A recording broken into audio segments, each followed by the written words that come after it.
Sin más preámbulos, quisiera presentar a nuestro siguiente expositor, que es el doctor Erik Toussaint, proveniente de Bélgica. El doctor Erik Toussaint nació en Namur en el año 54, es historiador, economista, politólogo, doctor en ciencia política, es miembro del Secretariado Internacional de la Cuarta Internacional, miembro de la Comisión Presidencial de Auditoría Integral de Crédito Público de Ecuador, presidente del Comité para la Anulación de la Deuda del Tercer Mundo y profesor titular de la Universidad de Liege, en Bélgica. Sin más preámbulos, quisiera darle la palabra al doctor Erik Toussaint.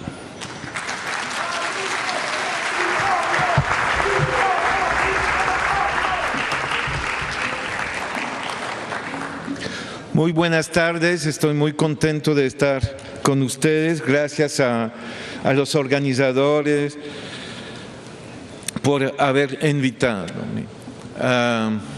Bueno, voy a atacar inmediatamente el tema, empezando por los fondos buitres. Yo diría, es la versión extrema del capitalismo financiero. La versión extrema, es decir, que es la vanguardia y atrás están los batallones que se llaman Goldman Sachs, JP Morgan, Citibank, Santander, BBVA, etc.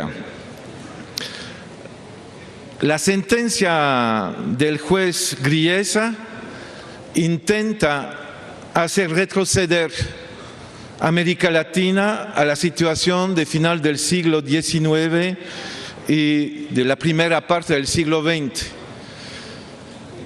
Parte de la historia cuando Estados Unidos tenía la posibilidad de intervenir, otros acreedores también, o de manera militar directa o por otras vías.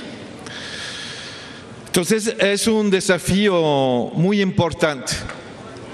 Y por eso colocar en el programa, como lo hicieron los organizadores, el tema en términos de alternativa de la doctrina Drago es efectivamente un elemento importante.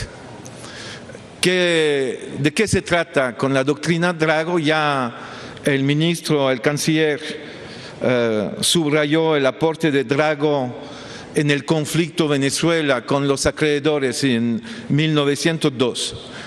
Hay en realidad dos doctrinas, la doctrina Drago y la doctrina Calvo. Eran dos juristas argentinos.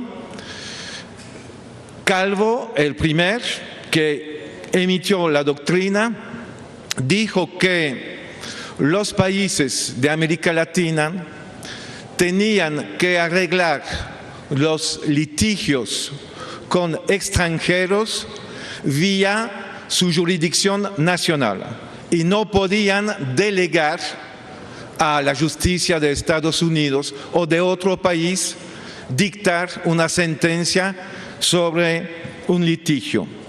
Drago, que era ministro de Relación Exterior de Argentina en 1902, yo diría, retomó una parte de la doctrina Calvo, la hizo suya y añadió que no se podía utilizar la fuerza militar para exigir el pago de una deuda externa. Fue en la época todo un debate diplomático, porque por supuesto Estados Unidos estaba totalmente en contra de la doctrina Drago y de la doctrina Calvo. Mientras los países de América Latina en los años 20 y 30 empezaron a adoptar y a pasar en sus constituciones nacionales elementos de la doctrina Drago y Calvo. Y todo el tema de la ofensiva neoliberal de los años 80 por acá ha sido destruir la aplicación de esa doctrina.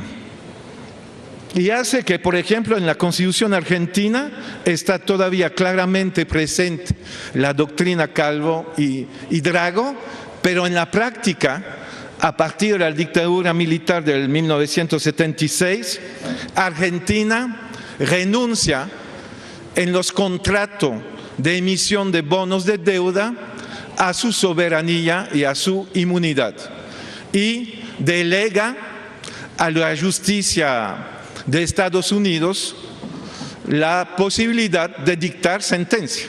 Lo que está ocurriendo con Griesa, claro, tenemos que condenar esa inmixción de Estados Unidos y del juez en asuntos de Argentina, pero para enfrentar tal posibilidad de inmixción es absolutamente necesario para los países de América Latina volver a poner en la práctica la doctrina Calvo y la doctrina Drago. Es decir, cuando los países de América Latina emitirán bonos, colocar en el contrato que en caso de litigio es la justicia local, la justicia nacional, que tiene que dictar la sentencia.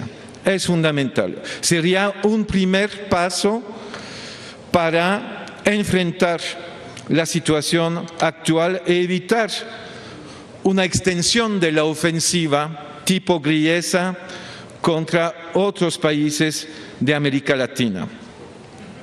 Creo que también, hablando de alternativa, es muy importante convencer a otros países de América Latina a seguir el camino elegido por Bolivia, Ecuador y Venezuela, que decidieron salirse del Tribunal del Banco Mundial. Estos tres gobiernos decidieron,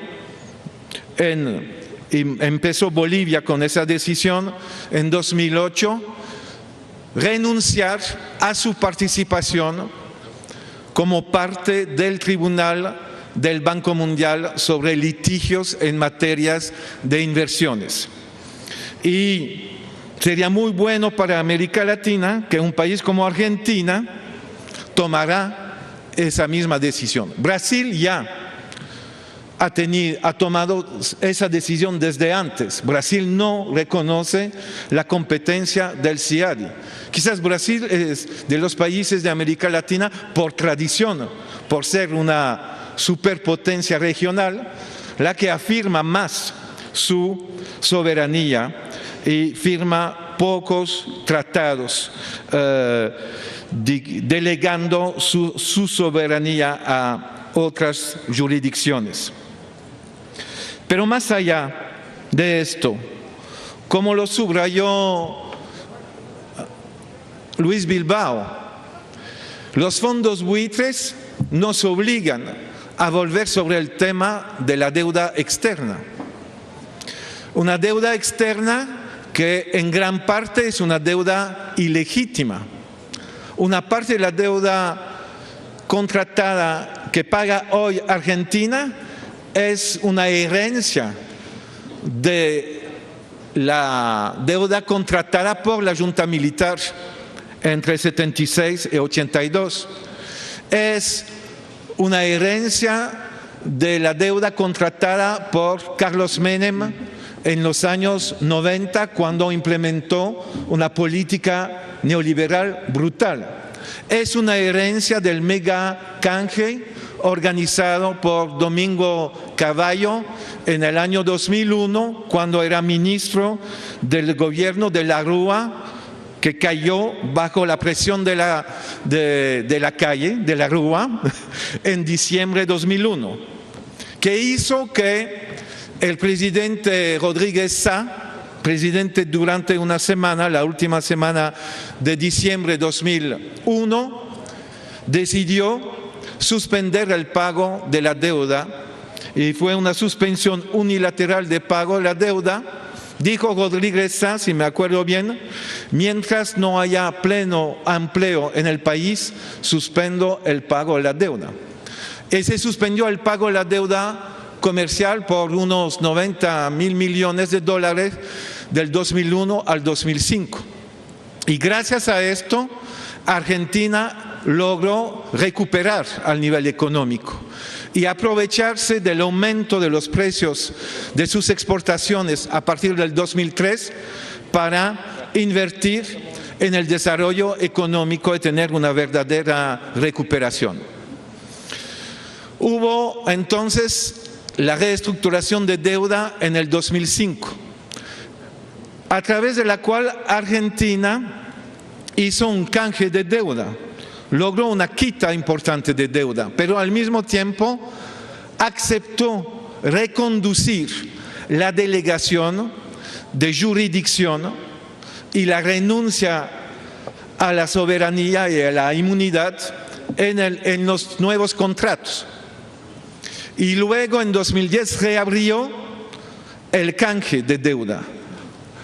Entonces, claro, denunciamos los fondos buitres, pero hay que darse cuenta que si nosotros mismos hacemos errores, los enemigos van a aprovecharse de esos errores. Pueden apoyarse sobre errores de estrategia o de táctica para imponer en la práctica sus intereses.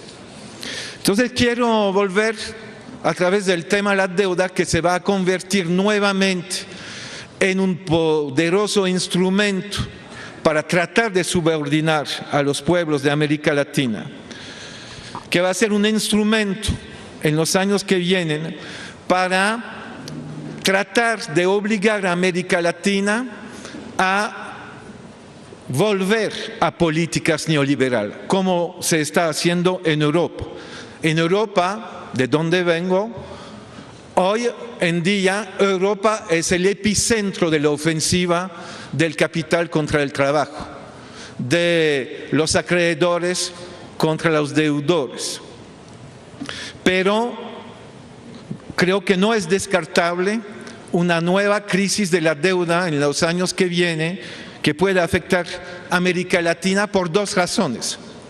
Estados Unidos va a aumentar la tasa de interés a nivel internacional, es una decisión, lo anunció, lo hace de manera muy por etapa, y todavía la tasa de interés es muy baja, pero el aumento va a venir en los meses y años que vienen, es absolutamente claro.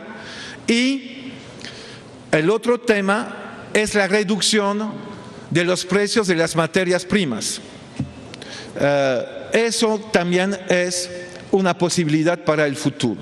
Si coincide un aumento de la tasa de interés internacional y una baja de los precios de exportación de petróleo, de soja por Argentina, de minerales, etcétera, otra vez América Latina puede caer en la trampa de la deuda pública soberana, como ocurrió en los años 80. Y para salir de esto, creo que hay que combinar varias estrategias. Estamos aquí discutiendo alternativa. Creo que lo que nos demuestra la historia es que es a través de actos soberanos, unilaterales, basado en el derecho internacional, que un país puede obtener el respeto de los intereses de su pueblo. Y eso remonta ya al siglo XIX, cuando el primer presidente de raíz indígena de América Latina, Benito Juárez, indígena zapoteca, decidió en 1861, como presidente de México, suspender el pago de la deuda con Francia y Londres, lo que implicó luego una intervención militar francesa para imponer el emperador Maximiliano, que fue derrumbado luego por la resistencia del pueblo mexicano y la victoria de Benito Juárez, y ese emperador impuesto por Napoleón III fue ejecutado por el ejército mexicano victorioso contra Francia. Era en 61, entre 61 y 71. Recordar quizás, porque estoy haciendo un poco de historia, que Carlos Marx escribió en el capítulo 31 del libro 1 del Capital lo siguiente sobre la deuda. Dice: la deuda pública, en otros términos, es la alienación del Estado, ya sea despótico, constitucional o republicano. Marca con su impronta la era capitalista. La deuda pública marca con su impronta la era capitalista. Sigue Marx diciendo: la deuda pública opera como uno de los agentes más enérgicos de la acumulación primitiva. Con las deudas públicas nace un sistema de crédito internacional que oculta a menudo una de las fuentes de la acumulación primitiva capitalista. Dice esto, escribe esto Marx en 1867. Y volvemos efectivamente al tema de la deuda pública, que puede transformarse en los años que vienen en instrumento de dominación. Pero pasando al siglo XX, recordar que cuando se inició la Revolución Mexicana en 1914, una de las primeras decisiones de Emiliano Zapata y Pancho Villa fue la suspensión de pago. Y México suspendió el pago entre 1914 y 1942 y logró imponer a los acreedores una quita del 90% de la deuda tal como existía en 1914.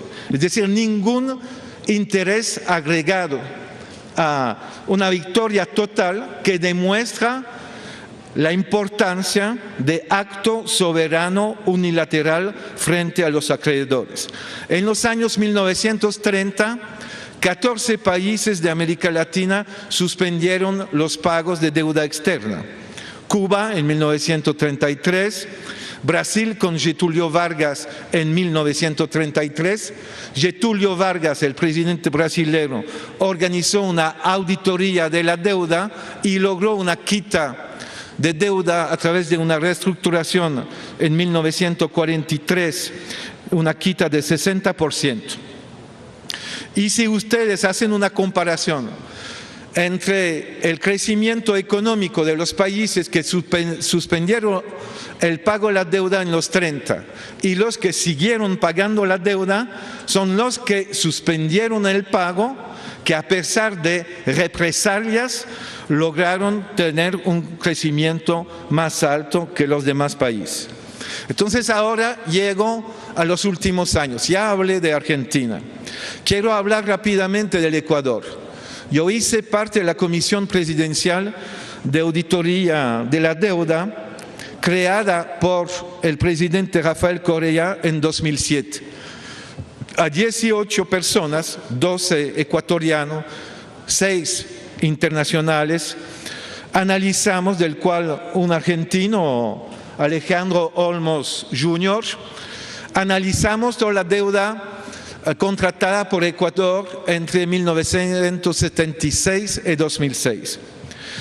Y después de 14 meses de trabajo, remitimos nuestras conclusiones al gobierno de Rafael Correa, que en noviembre de 2008 decidió suspender el pago de manera unilateral, el pago de una parte de la deuda comercial.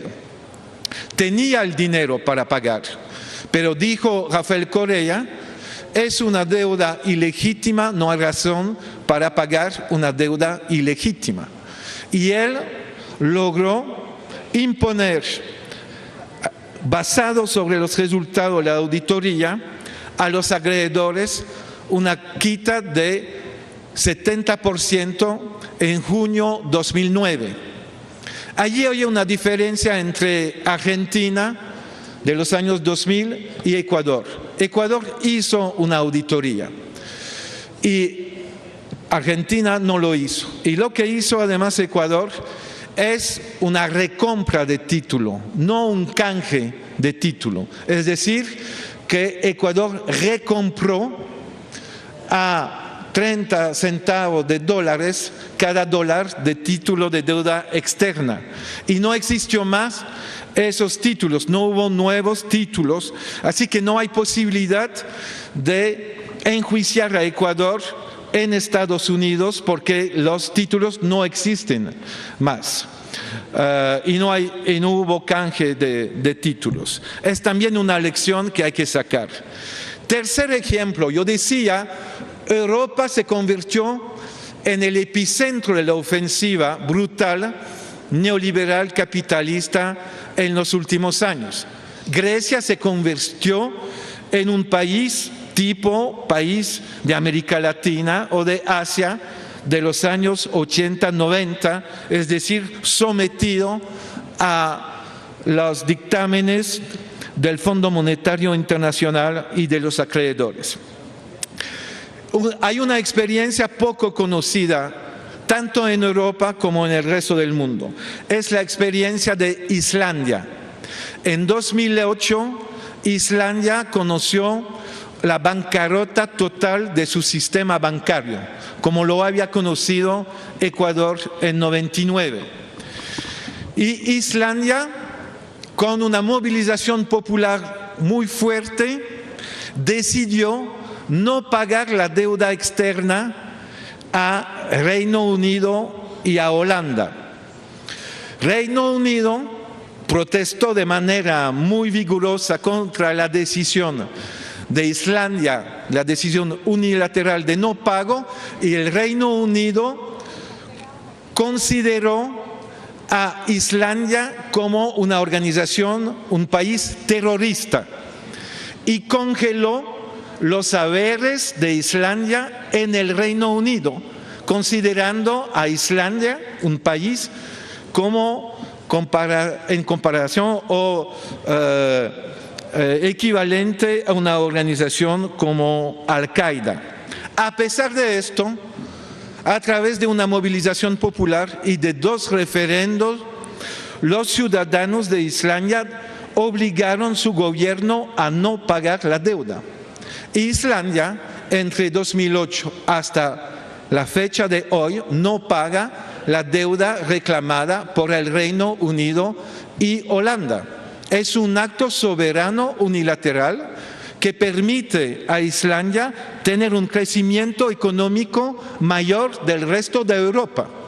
Y podemos comparar Islandia, que se rebeló frente a los acreedores, con Grecia, que aceptó la dominación de los acreedores y que tiene una caída de su Producto Interno Bruto del 20%, totalmente comparable a la caída que conoció Argentina entre 99 y final del 2001, inicio del 2002. Entonces, para mí es un argumento muy fuerte sobre el tema siguiente. Hay que afirmar que los países tienen el derecho de tomar actos soberanos unilaterales. Imaginar que una justicia internacional va a dar la razón a Venezuela, a Argentina, a Ecuador, es soñar a un mundo que todavía no existe. Son actos soberanos unilaterales. Los Estados Unidos lo hacen cada día, actos soberanos unilaterales, por malas razones. Embargo contra Cuba, apoyo a Israel. Israel multiplica los actos soberanos unilaterales que le lleva a casi el genocidio del pueblo palestino. Y no ocurre nada. Entonces, ¿por qué no actuar de manera soberana unilateral, pero fundado en argumento de derecho internacional para respetar la deuda social contratada con el pueblo?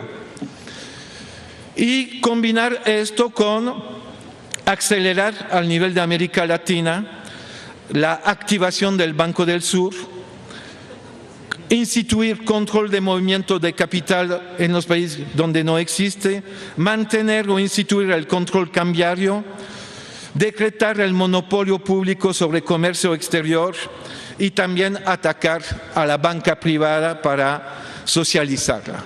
Creo que Luis Bilbao terminó diciendo la solución, no hay solución sin programa o revolución socialista. Esto hace parte de reivindicación socialista, transitorias hacia el socialismo. Y estamos aquí para debatir las alternativas, para ir más allá de la denuncia del imperialismo a nivel retórico y de los fondos buitres y para pensar cómo hacer la integración de los pueblos y volver al camino indicado por Hugo Chávez cuando llamaba al Banco del Sur a la integración de los pueblos y a la institución de mecanismo de integración en favor de los derechos humanos. Muchas gracias por su atención.